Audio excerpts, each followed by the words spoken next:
नमस्कार, आप देख रहे हैं जन टीवी। प्रीति शर्मा आपके साथ। खबर को विस्तार से भी जानेंगे, लेकिन शुरुआत करते हैं हेडलाइंस के साथ।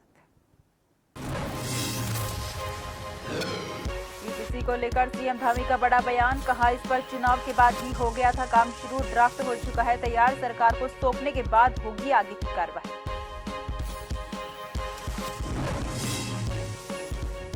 इन्वेस्टर समिट में हुए एमओयू को लेकर बोले सीएम धामी, ग्राउंडिंग को लेकर नियमित रूप से होगी समीक्षा, मॉनिटरिंग। सफल आयोजन को लेकर कैबिनेट मंत्री रेखा आर्य ने जाहिर की खुशी, स्वास्थ्य और शिक्षा के क्षेत्र में 50,000 करोड़ के एमओयू। हल्द्वानी के गोला में खनन को निजी हाथों में देने के खिलाफ सड़क पर उतरे खनन कारोबारी, जुलूस निकालकर किया प्रदर्शन, राज्य सरकार के खिलाफ की नारेबाजी।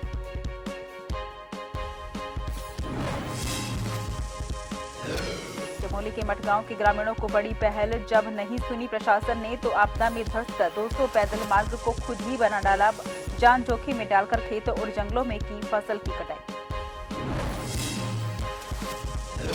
उत्तराखंड के कई शहरों में बढ़ी ठिठुरन, कुछ इलाकों में छाया रात को हल्का कोहरा, हालांकि दिन में ही राखी धूप। वहीं यूएस नगर और हरिद्वार में घने कोहरे का येलो अलर्ट।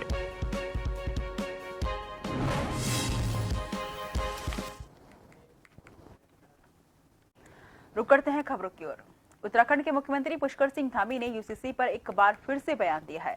मुख्यमंत्री ने कहा है कि चुनाव के बाद समान नागरिक संहिता पर राज्य सरकार ने काम शुरू कर दिया था और इसका ड्राफ्ट तैयार हो चुका है। जैसे ही समिति ड्राफ्ट राज्य सरकार को सौंपेगी, उसके बाद आगे की कार्रवाई की जाएगी।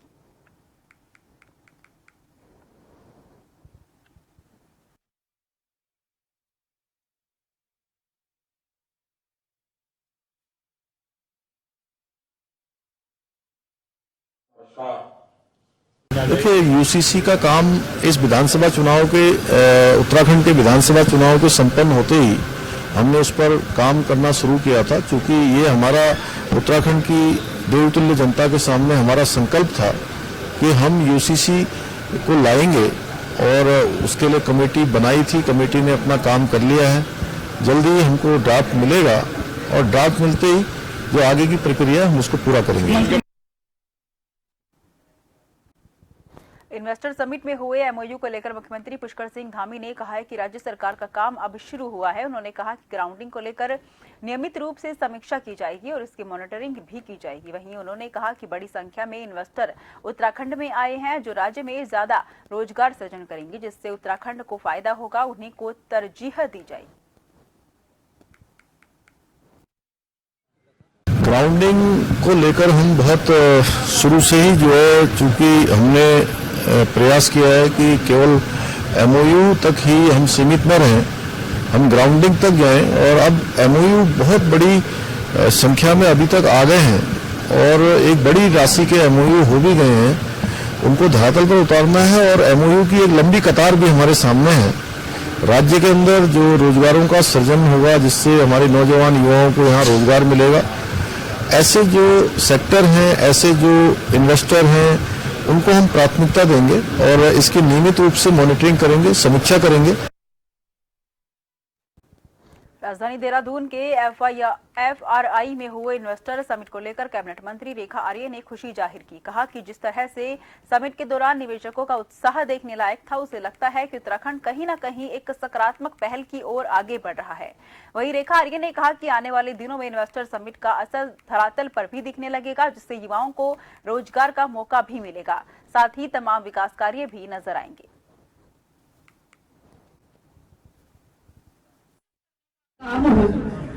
ये राज्य सरकार पहले से इस बात से संकल्पित थे कि हमारे यहाँ का निवेश जो है वो हम लगभग 2 लाख करोड़ का निवेश हम लेकर आएंगे।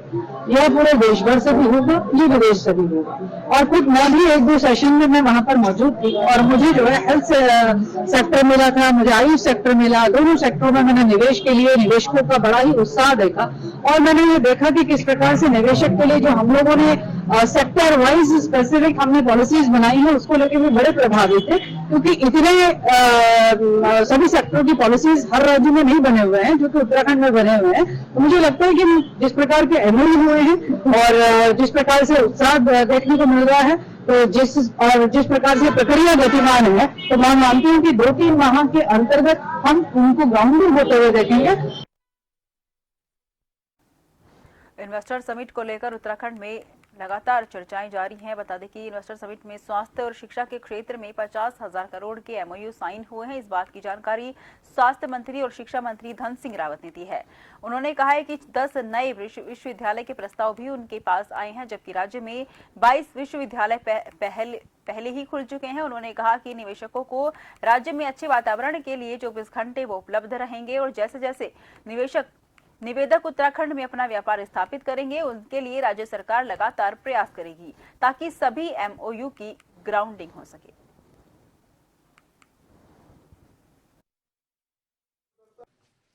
जो हमारा निवेश सम्मेलन हुआ है उसमें शिक्षा और स्वास्थ्य पे लगभग 50,000 करोड़ रुपए के एमओयू साइन हुए हैं। और जैसे जैसे लोग आएंगे वो कहाँ पे लगाना चाह रहे हैं, उनको क्या दिक्कतें हैं, ये हमने उनको कहा कि हम 24 घंटे उनके लिए उपलब्ध हैं। 10 नए निजी विश्वविद्यालयों के भी जो है एमओयू हो रहे हैं। तो हम पहले से भी हमने 22 विश्वविद्यालय अपने राज्य में खोल दिए हैं। तो मैं कह सकता हूं कि स्वास्थ्य और शिक्षा पे काफी काम आगे बढ़ जा रहा है। हल्द्वानी में गोला में खनन को निजी हाथों में देने के खिलाफ गोला खनन संघर्ष समिति के बैनर तले हजारों की संख्या में खनन कारोबारी सड़कों पर उतर गए। बुद्ध पार्क से एसडीएम कोर्ट तक जुलूस निकालकर प्रदर्शन करते हुए राज्य सरकार के खिलाफ जमकर नारेबाजी की। गोला नदी में खनन को निजी हाथों में देने के साथ ही वाहनों की फिटनेस को पूर्व की भांति किए जाने की मांग को लेकर खनन कारोबारी लगातार आंदोलन कर रहे हैं, जिसके बाद जुलूस निकालकर सभी वाहन स्वामियों ने एसडीएम कोर्ट में प्रदर्शन करते हुए मुख्यमंत्री को ज्ञापन भेजा। उन्होंने कहा कि अगर जल्द सरकार ने उनकी मांगों पर कार्रवाई नहीं की तो जल्द ही एक बड़ा आंदोलन किया जाएगा। देखिए, सरकार को ये सोचना चाहिए कि जब ईमानदारी से हल्द्वानी और लालगढ़ डिवीजन में खनन होता है ईमानदारी से, तो ऐसे सरकार उन क्षेत्रों को निजीकरण के क्षेत्र में डाले जहां चोरी होती है। बाजपुर, काशीपुर, रामनगर, हल्द्वानी में जितनी ईमानदारी से गोला में खनन होता है उतना ईमानदारी से कहीं नहीं होता। भाई साहब, ये निजीकरण इसलिए हो रहा है क्योंकि खनन का मंत्रालय माननीय मुख्यमंत्री पुष्कर धामी जी के पास है। तो धामी जी ने तो ऐसा है ना, वो पत्रकार महोदय, अगर आपके घर के आगे की प्लॉट है तो उसमें भी ठेका दे देना। कहने का मतलब आज हमें इतना बेरोजगार कर दिया है, जहां देखो वहीं ठेका, जहां देखो वहीं कॉन्ट्रैक्ट। ये गोला क्या पूरा पैसा नहीं देती है ना, पूरा खनन उठाती है ना, लेकिन कहते ये सरकार कहती है कि खनन का पूरा बजट नहीं उठाते। अरे हम तो पूरा उठाते, हमने पिछले 3 महीने में उठा दिया पूरा। तो निजीकरण देने के हाथों में क्या मतलब है? 8 से 9,000 वाहन स्वामी नदी पर चलते हैं। इसमें जुड़े हुए लगभग सभी मार्केट से लेकर के मजदूर, टायर वाले, सभी लोग इससे प्रभावित होते हैं। जैसा कि यह गोला 3.5 लाख रुपए, 350 करोड़ रुपए में जो प्राइवेट में दे दी गई है, इससे इस क्षेत्र में गरीबों को पेट में लात मारने का पूरा ये काम किया जा रहा है, जिसको हम बिल्कुल ही खुलकर विरोध करेंगे। जैसा कि आज हम लोगों ने आंदोलन किया है, यह अनिश्चितकालीन आंदोलन रहेगा। जैसा कि आप लोगों ने पिछले साल देखा कि मार्च में गोला खुली थी। हल्द्वानी पहुंची राज्य महिला आयोग की अध्यक्ष कुसुम कंडवाल ने हल्द्वानी जेल का निरीक्षण किया। इस दौरान उन्होंने महिला कैदियों से बातचीत कर जेल प्रशासन को बंदियों के लिए बेहतर व्यवस्था करने के निर्देश दिए। अध्यक्ष कुसुम कंडवाल ने कहा कि उनकी महिला कैदियों से बातचीत हुई है, वो अपनी पहले की कई गलतियों से दुखी हैं, इसलिए जेल प्रशासन को भी निर्देश दिए गए हैं कि उन्हें स्वयं सहायता समूह की तरह प्रशिक्षण देकर स्वरोजगार से जोड़ा जाए, ताकि भविष्य में वो अपराध क्षेत्र में न जाकर अपनी रोजी रोटी पर ध्यान दे सके।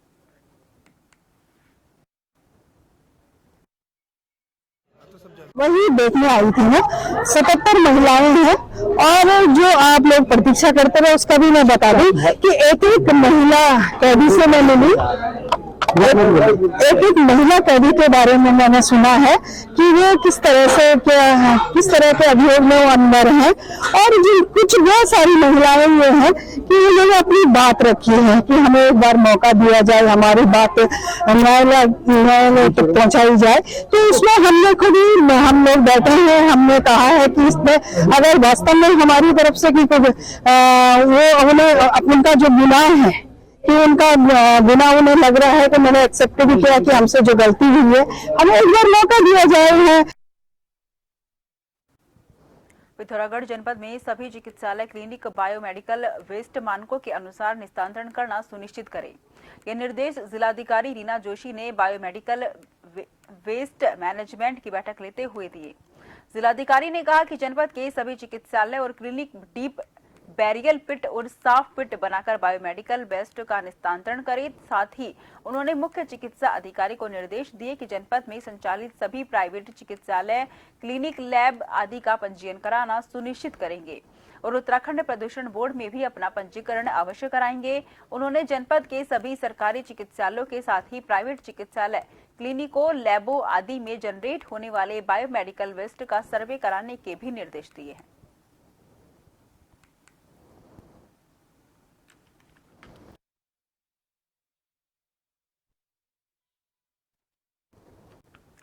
पिथौरागढ़ महाविद्यालय में प्रदेश महासचिव NSUI ऋषभ कल्पासी के नेतृत्व में छात्र छात्राएं अपनी मांगों को लेकर 3 दिनों से महाविद्यालय में धरने पर बैठे हैं। छात्राओं का कहना है कि महाविद्यालय कैंपस का कोई भी शिक्षक हमारी मांगों को सुनने नहीं आया है। छात्रों का कहना है कि जब तक मांगे पूरी नहीं होंगी, धरना खत्म नहीं होगा।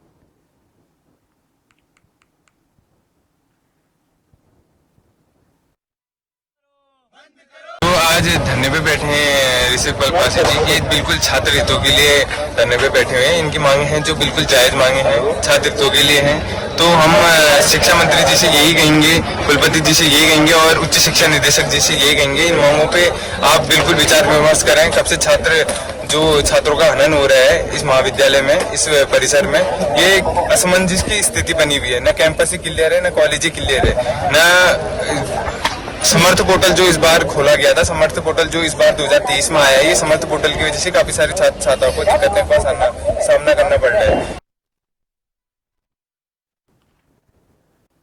हरिद्वार में जिलाधिकारी धीरज सिंह गर्ब्याल की अध्यक्षता में मेला नियंत्रण भवन में पोर्ट टैक्सी परियोजना के संबंध में एक बैठक आयोजित हुई। बैठक में Uttarakhand metro rail corporation limited Dehradun के अधिकारियों ने हरिद्वार शहर में पोर्ट टैक्सी रूट के संबंध में चर्चा की। अब सुझावों के आधार पर रिपोर्ट शासन को भेजी जाएगी।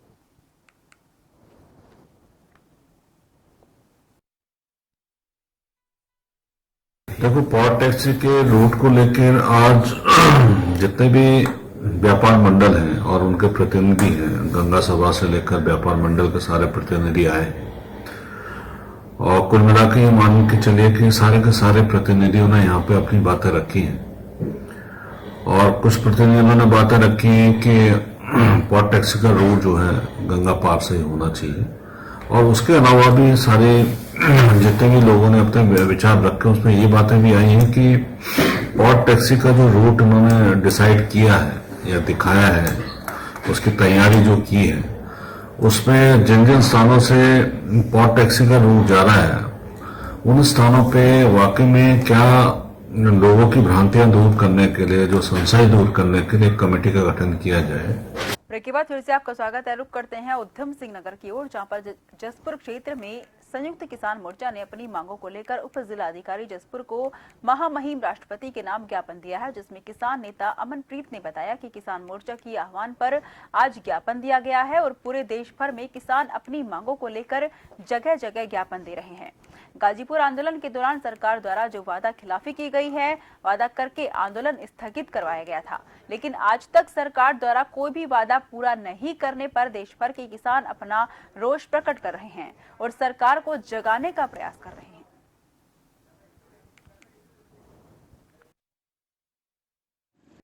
संयुक्त किसान मोर्चा की कॉल पे दिया गया है। पूरे देश भर में किसान आज अपनी मांगों को लेकर ज्ञापन दे रहे हैं। इसमें हमारी मांगे वही पुरानी मांगे हैं जो सरकार ने हमारे साथ वादा खिलाफी की है, आंदोलन के वक्त जो हमारा आंदोलन गाजीपुर बॉर्डर और सिंधु बॉर्डर और अलग अलग बॉर्डरों पर चल रहा था, जो सरकार ने हमसे वादे करके और हमसे वो आंदोलन स्थगित करवाया था, सरकार ने अभी तक वो एक भी वादा पूरा नहीं किया, जिसे लेकर आज संयुक्त किसान मोर्चा के आह्वान पर पूरे देश भर के किसान अपना रोष प्रकट कर रहे हैं और सरकार को दिखा रहे हैं। जो धरना खत्म हुआ था और जो 3 कानून काले कानून 13 महीने 14 महीने जो दिल्ली के चारों तरफ वो किसानों ने धरना दिया था, तो वो वापस करे थे प्रधानमंत्री जी ने और लिखित में दिया था 5 मुद्दे और थे। MSP पे गारंटी कानून, जो सभी जिनसों पर गारंटी कानून बनाने का, कुराल पे जो इन्होंने कानून बनाया था जलाने पे उसे खत्म करने का, और केस वापस जो मुकदमे लगे थे किसानों पे उसे वापस करने का। रामनगर में रविवार की देर रात एक बाइक अनियंत्रित होकर फिसलने से एक युवक की दर्दनाक मौत हो गई, जबकि 2 युवक भी घायल हो गए। मामले में मृतक युवक के परिजनों ने रामनगर की सरकारी अस्पताल के चिकित्सकों पर उपचार में लापरवाही का आरोप लगाते हुए कार्रवाई करने की मांग की है। वहीं मामले में SDM राहुल शाह ने बताया कि यदि इस मामले में चिकित्सकों द्वारा लापरवाही की गई है तो इसकी जांच कराई जाएगी और जांच में यदि किसी भी प्रकार की लापरवाही उजागर हुई तो नियम अनुसार कार्रवाई की जाएगी।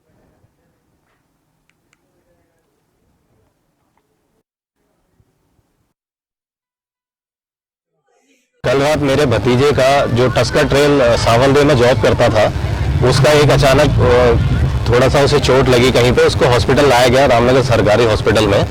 उसके बाद वो 3 लोग थे, 2 लोग को थोड़ा चोट आई है, खुली चोट, इसको गंभीर चोट, थोड़ा गुम चोट सी लगी जो हमने लगाया बाद में। हमने हॉस्पिटलाइज किया उसको, आधे घंटे डॉक्टरों ने अपने साथ रखा। यहाँ पे जिम्मेवार पर्सन कोई नहीं था हॉस्पिटल के अंदर, सारा वो स्टाफ था जिनके टेबलों पर मोमो की चटनी, प्लेटें और वो सब पड़ी हुई थी, वो सारे लोग खा रहे थे वहाँ पे। और जब हमारा बंदा वहाँ पे आता है, उन्होंने उनका जो भी ट्रीटमेंट किया है, जो भी मेडिसिन उन्होंने दिए, जो इंजेक्शन दिया है, उसके बाद ही घंटे बाद उन्होंने बोला कि इसे डिस्चार्ज कर दो, नॉर्मल है। सामने वाले 2 लड़कों को टाँके आए हैं, उनको पूरे प्रकरण में और पूरे मामले की जांच के लिए जिला चिकित्सालय रामनगर के सीएमएस को निर्देशित किया जा रहा है कि जो भी तथ्य है उस पर जांच कर दी जाए।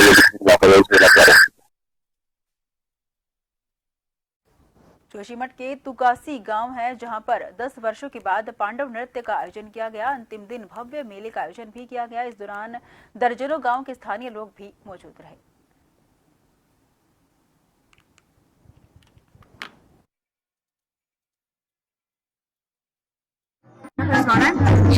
तुकासी गांव से आता है और जो ये पांडव नृत्य का कार्यक्रम आयोजित हुआ है, ये लगभग 10 सालों के बाद हुआ है यहाँ पे, और ये हमारे यहाँ 4-5 दिनों से चल रहा है। इसका लास्ट समापन है।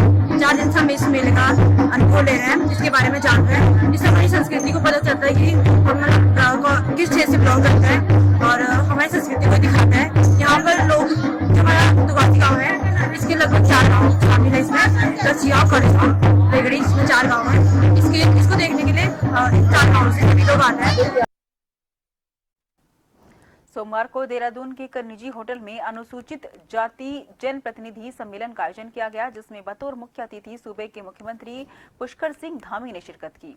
मुख्यमंत्री पुष्कर सिंह धामी के स्वागत में तमाम अनुसूचित जाति के जुड़े लोग भी सम्मेलन में मौजूद रहे। उत्तराखंड की कैबिनेट मंत्री रेखा आर्य के अनुसार इस प्रकार की जन सम्मेलन जनता तक सरकार द्वारा किए गए विकास कार्यों को पहुंचाने में मददगार साबित होते हैं। साथ ही कैबिनेट मंत्री ने बताया कि इस प्रकार के सम्मेलन आने वाले लोकसभा चुनाव के मद्देनजर बेहद महत्वपूर्ण साबित होंगे। सम्मेलन के दौरान कैबिनेट मंत्री रेखा आर्य, प्रदेश अध्यक्ष महेंद्र भट्ट, विधायक खजान दास और अनुसूचित जाति के प्रदेश अध्यक्ष समीर आर्य भी मौजूद रहे।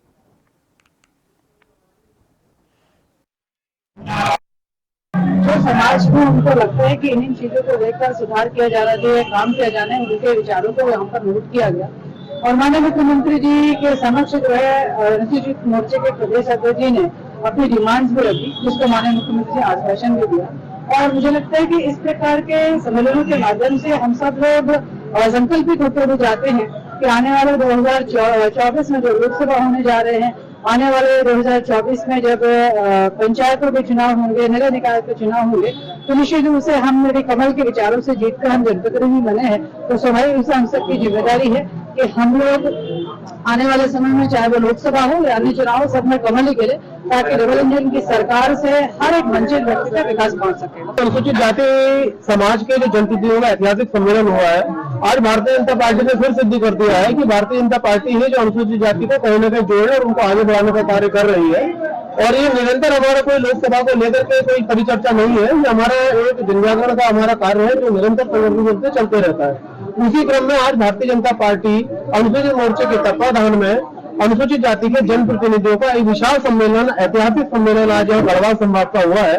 इससे पूर्व में 2 दिसंबर को कुमाऊं संभाग का भी ऐतिहासिक कार्यक्रम हुआ है।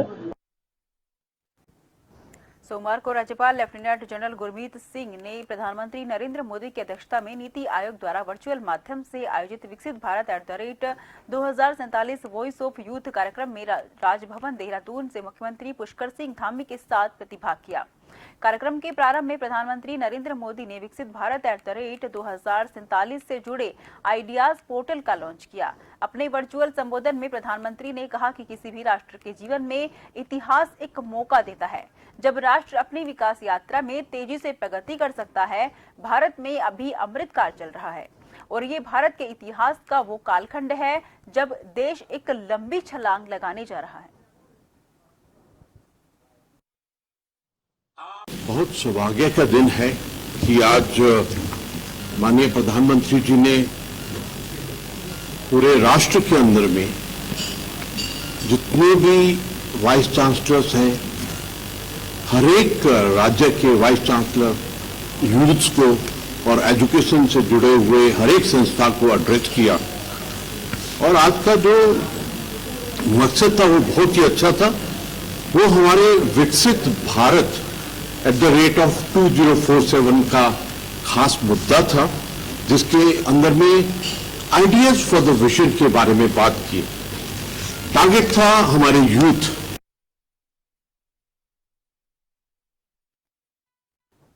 एक नजर हेडलाइन पर। यूसीसी को लेकर सीएम धामी का बड़ा बयान, कहा इस पर चुनाव के बाद ही हो गया था काम शुरू, ड्राफ्ट हो चुका है तैयार, सरकार को सौंपने के बाद होगी आगे की कार्रवाई।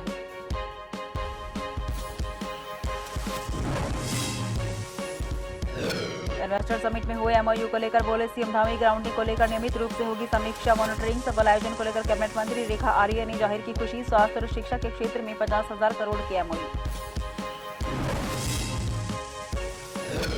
हल्द्वानी के गोला में खनन को निजी हाथों में देने के खिलाफ सड़क पर उतरे खनन कारोबारी, जुलूस निकालकर किया प्रदर्शन, राज्य सरकार के खिलाफ की नारेबाजी।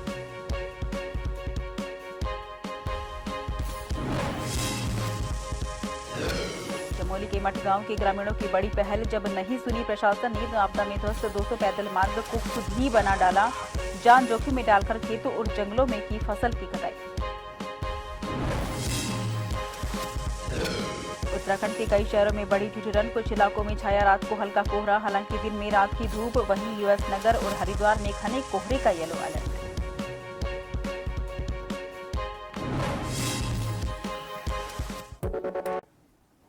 फिलहाल के लिए मुझे दीजिए इजाजत। देश भर की तमाम खबरों के लिए आप लगातार देखते रहिए जन टीवी, क्योंकि हम हैं जन जन की आवाज।